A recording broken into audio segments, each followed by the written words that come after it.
Good morning guys, welcome back to Friday's video here at Barham Engines.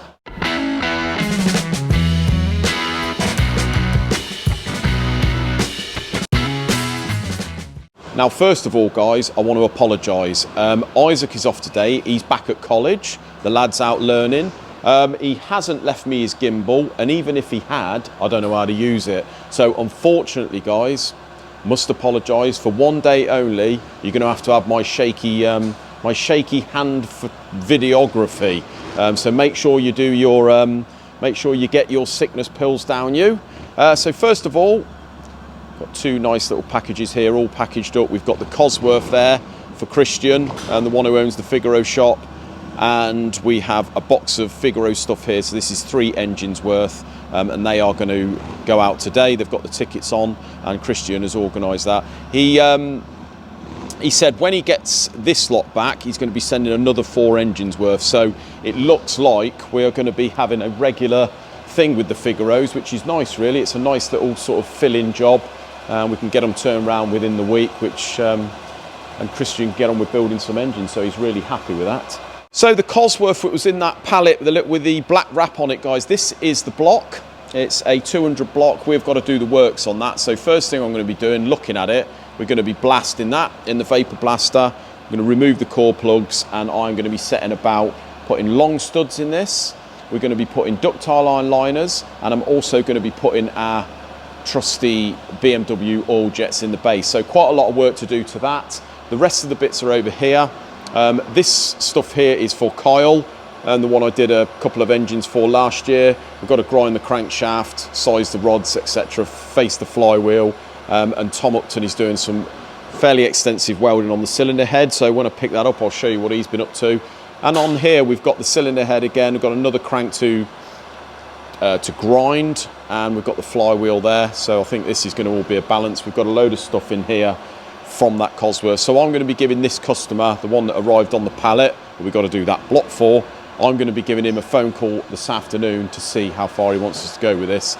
I suspect he's going to want me to do a dummy build, at least on the bottom end, just to make sure all the clearances and tolerances are okay. But yeah, Cosworths just keep dribbling in, don't they? So guys, we've got the Rover K16 block on the mill here, and I'm just going to resurface the top, make sure that it's nice and flat, because we had a couple of iffy little spots actually that looked like they've been someone had run an angle grinder over them. But apparently I've took 2 thou off here, and it's not as bad as it actually first looked. Although you can see there's a couple of little corrosion areas here, which I'm sure are going to clean out at another couple of thou.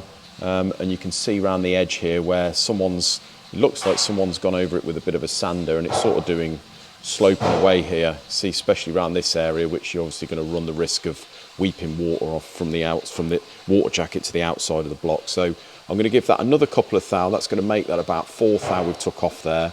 And then we're going to do the individual liners, setting them up in the milling machine. We have got to mod the piston crowns anyway, so it's not going to make a massive amount of difference, but at least we know we've got a nice flat surface on the top of this block. So while that block is refacing, we've got the base of the block here. So this is the crankshaft carrier. So this basically is what holds the crank in. So it's the main bearing, what would be the main bearing caps on a lot of other blocks. You can see it's all a bit nasty and corroded. So I'm going to give that a nice blast in our vapor blaster and see how clean we can get that. Look at that. I don't know whether we've had an albatross fly over, but that is, you've got to give them 10 out of 10 for their aiming. Absolutely second to none. Buggers. Anyway, guys, do you know what? It's about 10 to 4 now on a Friday afternoon. I've been a bit busy. I've been in and out of the workshop today. I'm just going to set this up so you guys are not seasick anymore. There we go, guys. How's that? So today's video, I think I'm going to cut fairly short. I'm going to keep it short and sweet.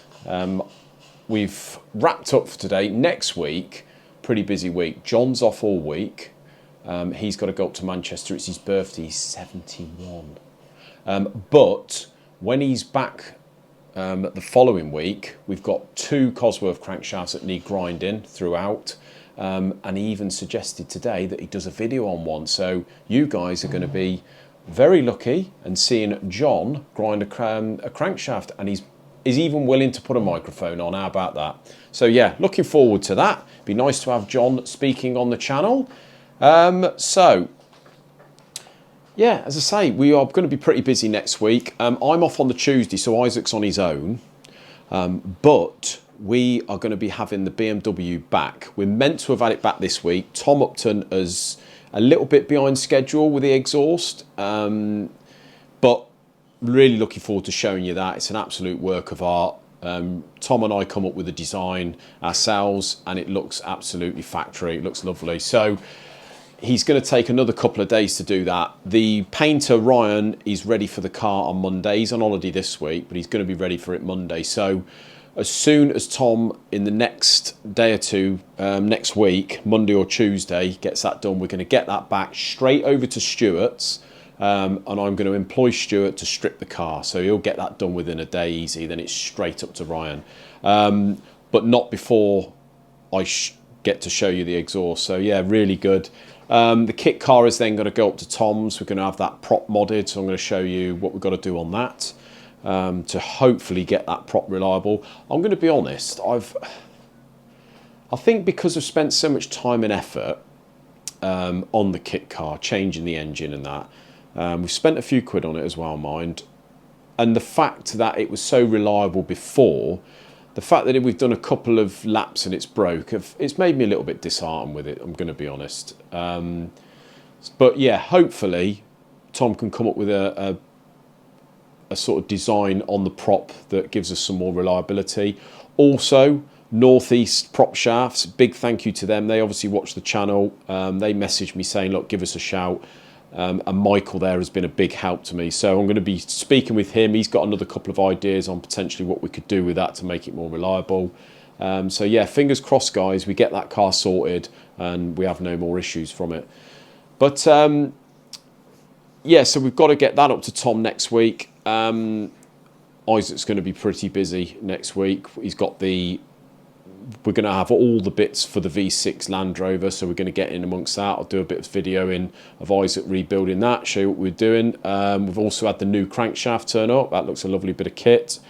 But yeah, as I say, going to cut it sort of short this week. But regarding the last video with the no friends in business, had quite a lot of response from that, actually. Had quite a few emails off viewers with tales of their own for exactly that. And one in particular, I'm not going to read them all out, of course, but one in particular, a viewer called Simon, he sent me an example. He said the reason I'm reading it out is because he said that he was going to put it in one of the comments, but it was a bit long-winded, so he sent it via email. So I hope you don't mind, Simon, me reading this out, just an example.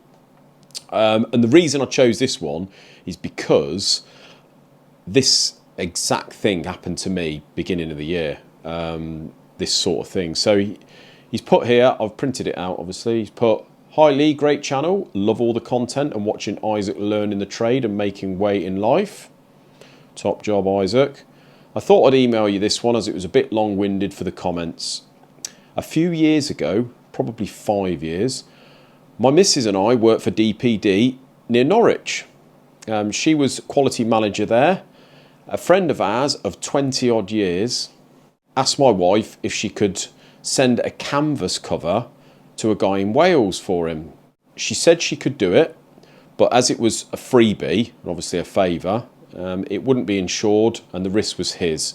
It got sent off and that was it, or so we thought. During this period, my missus had suffered some mental illness issues. We all know about that, don't we? We've all been there, he says, and had to take sick leave. To try and pick her up, we had a weekend away. Whilst we were away, this mate calls her and says the parcel hasn't arrived in Wales and it needed to be sorted out. So she goes through the channels of trying to locate it to no avail. Well, he went off on one, playing that it's cost him £60. Nothing too valuable by the looks of it. I grabbed the phone and gave him a few expletives by the looks of it. And to this day, I've never spoken to him. 20 years as a family friend, and it ends up ruining the friendship for 60 quid. Not for me, that, mate. Keep up the good content, and beep to all the armchair warriors and trolls. Look after yourself and you, Isaac. So yeah, there we go. Family friend of 20 years, over 60 quid. Was he really a friend? That's what you've got to ask yourself. And as I say, beginning of the year, I had something almost identical with someone who you thought it was a friend. He wasn't a long-term friend like that, but they go and do something, you think, well, you were never a friend anyway. So you live and learn, don't you guys? But yeah, thank you very much for all your responses. As I say, we're going to cut it there. I'm going to go home to my family. The weather's going to be lovely the weekend. So if you're able, get yourselves out, make the most of the weather and the sunshine. I'm going to be heading down the beach and spending as much time as I can with the kids. And we will see you back Monday with hopefully some news on that BMW. Cheers, guys. We'll see you then.